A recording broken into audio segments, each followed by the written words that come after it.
the vast majority of Indonesians are of islander descent, and even that is taking a huge amalgamation and throwing it into a single group.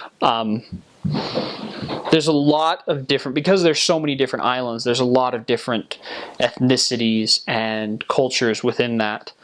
In terms of large groups, though, Chinese descent is one of the larger ones, but I mean, I don't know the percentages, but I'd be surprised if it was more than 15 or 20%. One of the big influences there, though, is that Confucianism, I think Confucianism is one of, Indonesia accepts 5 religions.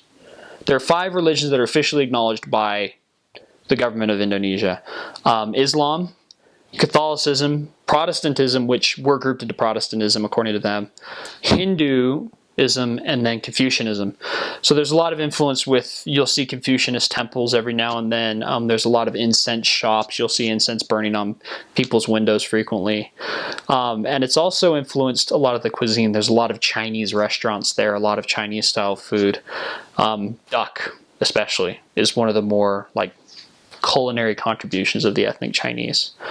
Another interesting thing,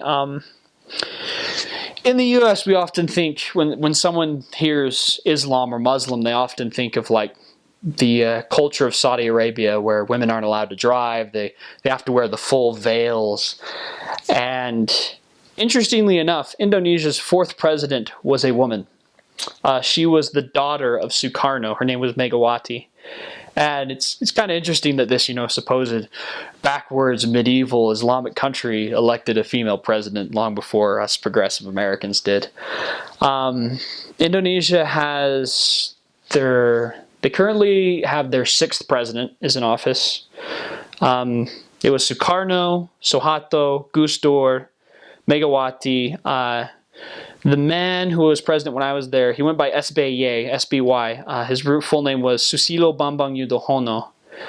I don't know. I think, I was following the election a little bit. I think a man named Jokowi won, and he's now president, but I'm not sure.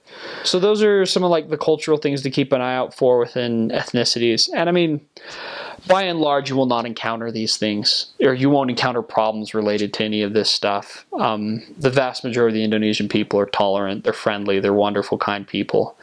They're very laid back.